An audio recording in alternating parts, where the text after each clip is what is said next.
Boxing Truth here. Thought I'd bang out a couple of videos since there's not much to look forward to tonight in terms of boxing. The wildest fight's been canceled, so I thought I'd give an update on the Kell Brook Jessie Vargas fight. That's pretty much been agreed to. The terms have been agreed in principle, which is good news. I'm actually very surprised. I was very skeptical, as is a lot of people were, when this first fight was initially being negotiated. But it looks like that everything is a go. The terms have been agreed to. Everything's agreed to in principle. And all they have to do is simply sign the contracts, and the fight is on. The first unification fight for both guys, and Jessie Vargas and Kell Brook, as both are taking a risk in their careers. They didn't have to fight each other, but they want to prove who's the premier welterweight in the world. So a unification bout for both guys, and it's also good business for all the parties involved, especially Jessie Vargas, is going to be receiving his, by far, the biggest payday he's ever received. At first, he was hesitant in going to the UK because he was afraid of a hometown advantage he would give away to Kell Brook. He was afraid of the biased judging, and the referees could also be very biased towards the hometown fighter. And Jessie Vargas has a point. I mean, in the UK, there's been some questionable stoppages, very premature stoppages, biased judging. I mean, just look at the commentating. I mean, featuring UK commentators. I mean, it's cringeworthy sometimes. I mean, the amount of dick riding that some of the UK fighters get, like Amir Khan and James DeGale especially. I mean, I end up just muting these guys because I can't listen to their nonsense. Levels, boxing lesson, yeah, get the fuck out of here. But anyways, this fight between Vargas and Kell Brook was the big thing from preventing from happening was the hometown advantage that Brook wanted.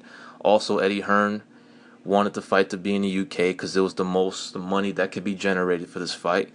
They were willing to go to America as long as Top Rank and Bob Arum could guarantee the same amount Brook could get defending his title in the UK, in his hometown of Sheffield. So, in order to entice Jessie Vargas and the Top Rank and Cameron Duncan, Jessie Vargas' manager, who pulled the trigger in this fight, a little surprised, Eddie Hearn sweetened the offer in order to entice Vargas to take the deal. And I'm hearing a figure as high as $2 million Jessie Vargas will be getting paid to go over to the UK to defend his title in a unification bout against Kell Brook. That's what I'm hearing. I know it's 7 figures for sure, but I'm hearing a figure as high as $2 million Vargas will be getting. So it's a no-brainer. I mean, where else could Vargas go to make that type of money?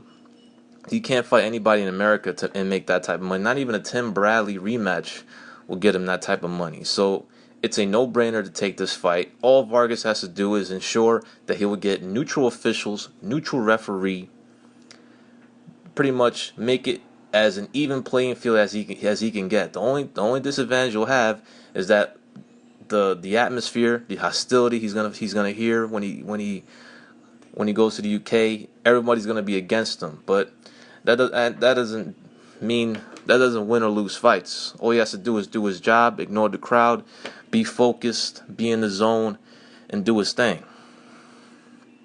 Now, as for the fight itself, it appears everything's agreed to, so it looks like it's going to go down.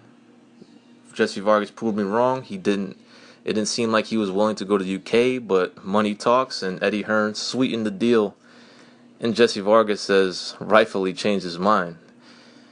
As for the fight itself, a lot of fans are debating about how worthy Jessie Vargas is. I'm not saying there's some fans that are saying Jessie Vargas has no chance. I'm not saying that at all. I think Vargas has a shot. But I think Kell Brook is rightly the solid favorite in this fight. He has to be. Even though when you look at the welterweight landscape right now that Mayweather and Pacquiao are retired, and you just go to read Ring Magazine's ratings, and also read it just to have a laugh, because you're gonna see who's number 2, which is a joke. It's Amir Khan, but whatever.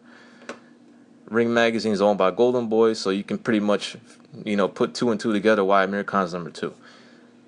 For getting iced, he gets rated number 2.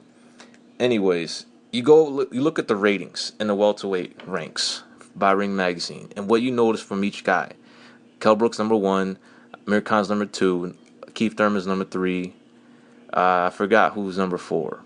But my point is, you pretty much look at the list, and the similarity is that each guy only has one legitimate win. Or, in the case of Amir Khan, no legitimate wins at welterweight.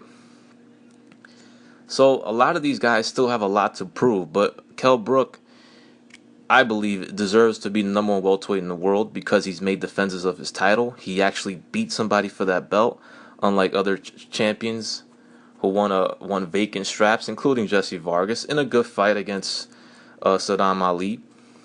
But what Kell Brook did was more impressive than anything Keith Thurman, Jessie Vargas, and Danny Garcia did, because Kell Brook fought on the road, went on the road, took on Sean Porter, who was the reigning champion at the time for the IBF. Yes, I agree. I don't think Sean Porter is elite. At least he hasn't proven that yet. But he's a good fighter and one of the strongest welters in the world. And Kell Brook outboxed him, clearly defeated him on his home soil, on the road, and took that strap away from him.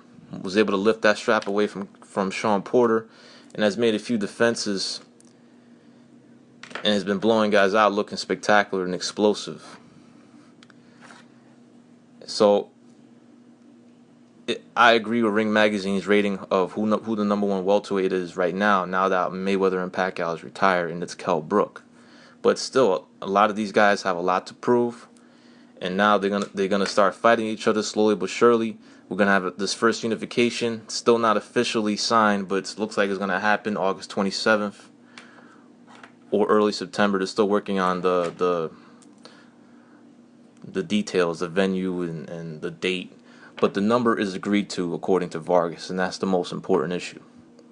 So as for the fight itself, I believe Vargas has a chance, but a lot of fans tend to forget that Vargas got cleanly outboxed by Khabib Al-Haddad. I mean, a guy that got stopped by Adrian Broner recently.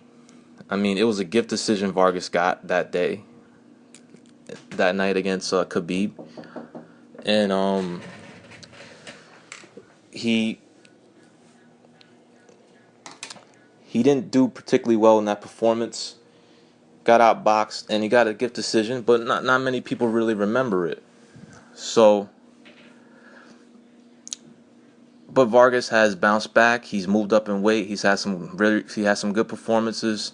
Some people feel Timothy Bradley dominated him. Like, they only paid attention to. It's like people didn't watch the fight for some reason. Like, I hear people say Timothy Bradley won 35 minutes and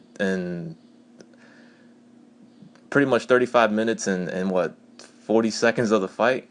Nah, man. Vargas didn't just win one round in that fight. I thought it was a very close fight. But, you know how that is. Commentating, punch figures, all that bullshit. But, I mean, Vargas surprised me his last fight. I mean, against Saddam Ali. I picked Ali to win the fight. And in the fight, I mean, it was very close. It was very competitive. There was a lot of, it was a good fight. It was a fun fight. It was a real fight. A lot of gamesmanship, but the two guys were sticking their tongue out at each other every time they landed a big shot. But I like that shit. It makes the fight more competitive. The opponent wants to go at you harder when you stick your tongue out at somebody. It pisses you off. I mean, I know I experienced it myself.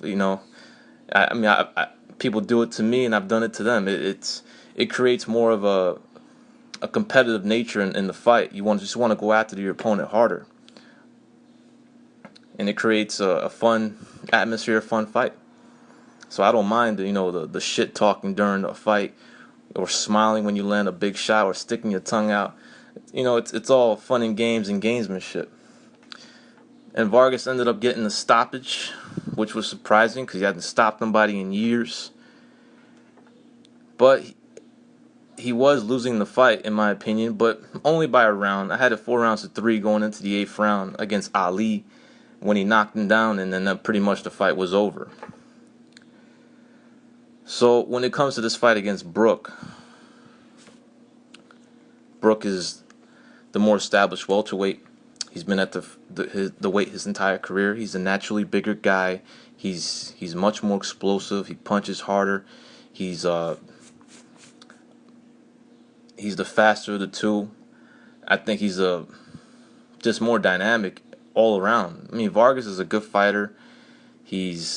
But he's not the most explosive guy, not the fastest guy, and he's not the best boxer out there. He was getting outboxed at times against Ali, but fortunately for Vargas, he was the more seasoned of the two, was the tougher.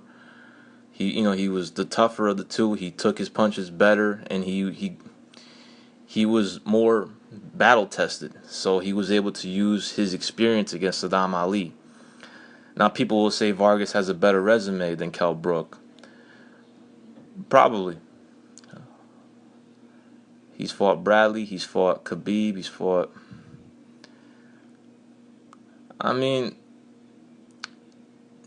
Vargas has fought more names, but I would say it's really about the same.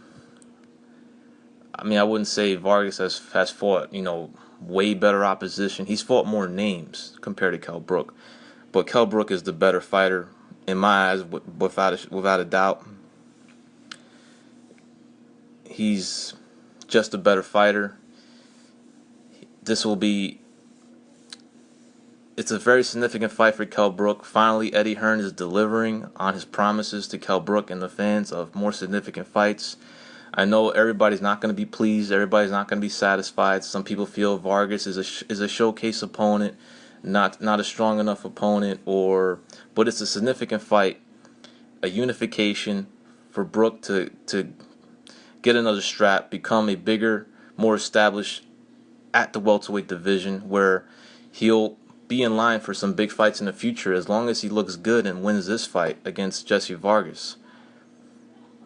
There's no way any of the top welterweights will avoid him. There won't be any excuses. The money's there. The hardware is there. Everyone's going to want his straps if he wins this fight. He'll be the man in the division, without a doubt. But it's a good fight. I believe it will be competitive in spots, but I think Brook is just more advanced at this stage. He's coming into his own, 30 years old, in his absolute prime. It's his time now. He believes he's special. All he has to do is prove it. Kell Brook is the best welterweight in the world, and I believe he will prove that. Well, be on his way to proving that with this first stepping stone in what should be a sensational win against Jessie Vargas, as I believe Brook will end up stopping him whenever they fight. But y'all let me know what y'all think. This is Boxing Truth. I'm out.